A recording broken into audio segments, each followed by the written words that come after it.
Do you see that? Rustic Refuge!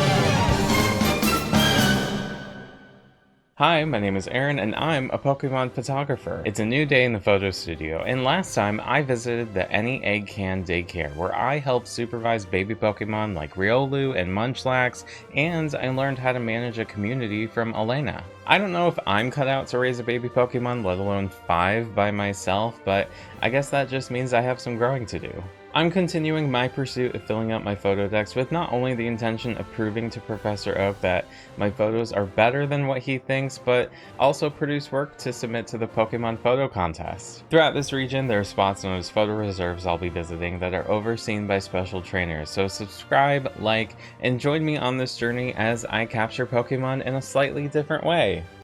In case you missed out on any of my photos, you can check the playlist in the description to watch all the previous episodes. If you're wanting any of the postcards and stickers I've made throughout this series, you can find them all in my shop.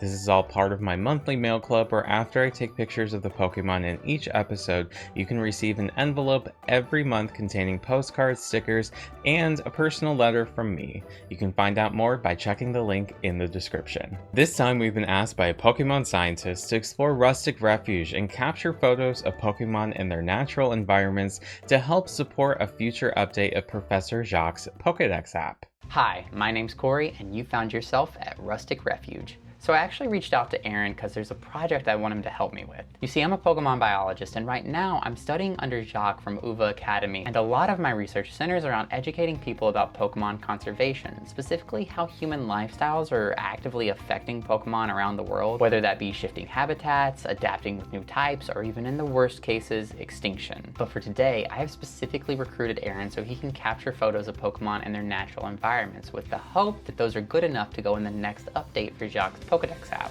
And to help him out, I've lent him my partner Yamper just in case he stumbles across any dangerous Pokemon out there. You never know what you're gonna find out in the field. And really the reason that I first got an electric partner Pokemon was to help out with maintaining some of the tech in the lab, but honestly, not my Yamper. He does what he wants and he lets you know what he doesn't want to do. You have no idea how many Pokemon will refuse to come up to you unless there is another Pokemon around. So he has been very helpful with me being able to study more skittish species. Just not Skid T. He hates cat Pokemon. I like to frame the presentation of a lot of my research through video games, specifically this game about a Pokemon-less alternate reality that has something called animals. A lot of them seem to be based on Pokemon, but more importantly, a lot of the same conservation issues Pokemon face, they face, only to a much worse degree. So games like this can really give us a lot of insight on what could happen if we're not careful with the Pokemon species in our own world. For example, there's an animal called an axolotl that's based off of Mudkip. Like Mudkip, it is a very common pet. However, in the wild, axolotls have been driven to near extinction. And so a lot of the questions that I end up asking are things like, are the situations that led to axolotls' endangerment warning signs for Mudkip?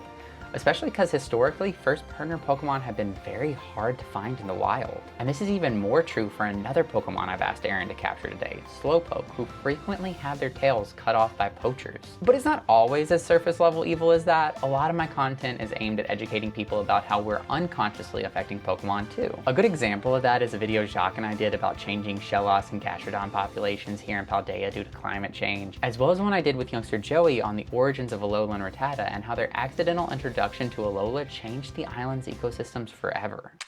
I'm here at Rustic Refuge, where the trees are huge and the Pokemon here have been rescued, but they've been placed in an area that still makes them feel like wild Pokemon, so I'm excited to see what we can run into. I've heard that there's some dangers about, so I've got a rappel here just in case, but let's take my camera out and take some pictures. Cory let me borrow a Pokemon to assist me on my Rustic Refuge exploration, just in case, but let's take a picture of them over here. Pokédex number 835. This gluttonous Pokemon only assists people with their work because it wants treats. As it runs, it crackles with electricity. An electric type known as the puppy Pokemon, it's Yamper. Taking a picture of someone's partner Pokemon is a little easier than wild Pokemon because they're likely to actually listen to you. I bribed Yamper with some treats after we were done, so they were very easy to work with. Pokédex number 133. It's a rare Pokemon that adapts to harsh environments by changing its appearance and capabilities when it evolves. A normal type known as the evolution Pokemon, it's Eevee. Finding an Eevee anywhere is incredibly lucky, and this one was really curious about what I was doing. Being in the middle of a forest, this Eevee is probably likely to evolve into a Leafeon if they come across a mossy rock. Before I left, I made sure to give this Eevee some head pats. Pokédex number 258. In water, they breathe using the gills on its cheeks. If it's faced with a tight situation in battle, this Pokemon will unleash its amazing power. It can crush rocks bigger than itself. A water type known as the Mudfish Pokemon, it's Mudkip. Do you like Mudkips? I like Mudkips. I found this one along a stream of water feeding into a river. Some would say that there's maybe too much water here. I've seen almost all the Hoenn starters on my journey now, I just need Torchic. Pokédex number 79. It's always vacantly lost in thought, but no one knows what it's thinking about. It's good at fishing with its tail. A water psychic type known as the Dopey Pokemon, it's Slowpoke. This Slowpoke is trying to fish for shelter off this bridge, but there's no water and definitely no shelter here. I feel like we should probably relocate the Slowpoke to an area that they can thrive in. I think you might recognize this spot. We're back at Boulder Beach. I created a nice little habitat for them with this log and greenery near the water. Pokédex number 182. Their flowers grow more beautifully if it was smelly before it evolved. The more stinky, the better. At night, this Pokemon closes its petals and goes to sleep. A grass type known as the flower Pokemon, it's Blossom. The Oddish line is one of my favorites, and especially Blossom, so I'm excited to see them here along with this Gloom. Blossom might not be useful in battle, but they sure are cute. There's something up with this Gloom though. Look at that face. Apparently there's a fire type around that doesn't actually belong to this refuge. Cory doesn't know whether they're intruding or injured, but I'm hoping not to run into them. I'm getting a little tired, so I found this hollow tree to take a break in. Pokédex number 6. Its wings can carry this Pokemon close to an altitude of 4,600 feet. It blows fire at very high temperatures. A fire flying type known as the Flame Pokemon, it's Charizard. This Charizard is chasing me down the trail. Is it time to use my repel, or maybe I could calm it down with these tomato berries I got from Elena? I'll set them down and see what happens. I guess they were just hungry because they just flew off. I'll zoom in for a picture. Now, let's head back to the photo studio. If you've ever submitted a photo to Professor Oak, then you know how much he loves to have Pokemon in the center of the frame. Sure, it looks nice sometimes, but it doesn't mean the subject has to be there every time, because there's something known as the rule of thirds. This is a guideline that you can use while you're composing a photo where it's divided into 9 equal boxes. You've probably seen this grid while you're taking a photo and turned it off because you thought it was annoying. The point of this is to avoid centering and instead place your subject along the lines to create something more interesting to look at. I apply this pretty much every time I take a photo. I typically like to align eyes with the top horizontal line, or I'll even put one eye in one of the top intersections. You'll notice 3 of the photos I've taken today, I've placed the subject in the center, while the other 3 are off to the right side of the frame. So, which do you like looking at more? Using the rule of thirds makes photos feel more dynamic and engaging, but centering still has its place.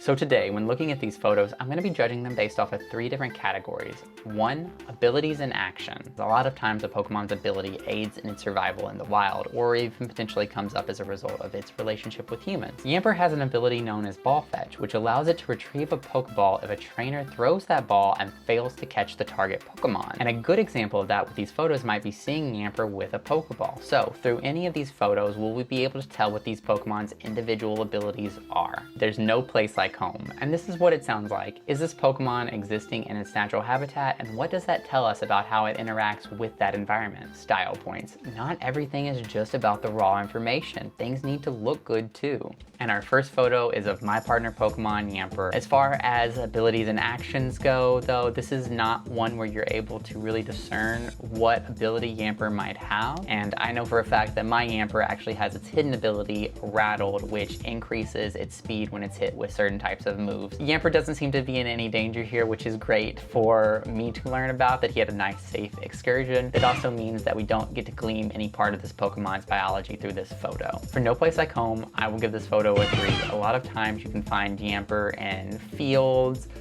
It's very commonly a herding Pokemon for Pokemon like Wooloo, but you can find it in more forested areas as well, adjacent to fields like this. So this is definitely a location where Yamper could be. It's just not its prime, most optimal spot that you would think to have it. However, for style points, maybe I'm starting too light here, but I am gonna go 5 out of 5. Our next Pokemon is Eevee, and for abilities in action, I'm gonna give this photo a 2. It is a little difficult to glean what Eevee's ability here might be, but it seems to be hiding among the brush almost, which makes me think that it could have the ability Runaway, which allows it to escape battles easier. For There's No Place Like Home, I'm actually gonna give this one a 4, and you might not be able to tell immediately because Eevee can be found in a variety of areas, right? It is one of the most adaptable Pokemon there is. There's no Pokemon with as many evolutions as it has. And for this photo specifically, yes, while Eevee has a variety of environments that it lives in, one thing that we can glean from this is that it might in the future become a Leafeon. This seems to be a very mossy area. And one of the interesting things to keep in mind with Pokemon is that they are all individuals. So when we're thinking about Pokemon biology, looking at an individual Pokemon like this and being able to see maybe its preferences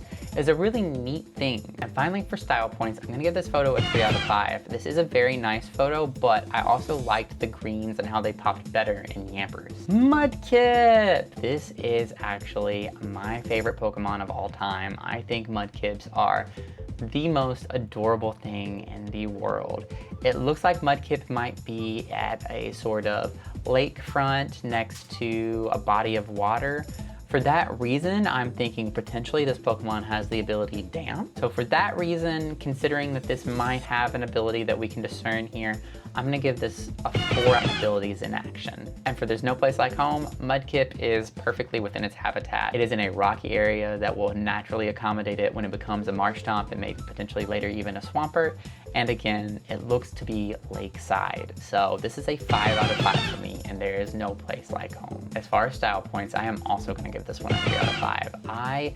I love a rule of thirds. I love when things are off center. This is very perfectly centered. And there are times and reasons where I enjoy that. But for this photo specifically, it just looks a little bit too clean. Oh no, we have Slowpoke on a log, and he looks like he is potentially about to fall off. As far as its ability goes, I'm gonna give this one a 4 out of 5. I think I can discern what it is. This Slowpoke looks pretty confused being up on that log, and Slowpoke has 3 abilities, 2 of which are basically the exact same ability that prevents it from being confused. So I think this is a hidden ability Regenerator Slowpoke. As far as There's No Place Like Home, this is almost a perfect environment for Slowpoke.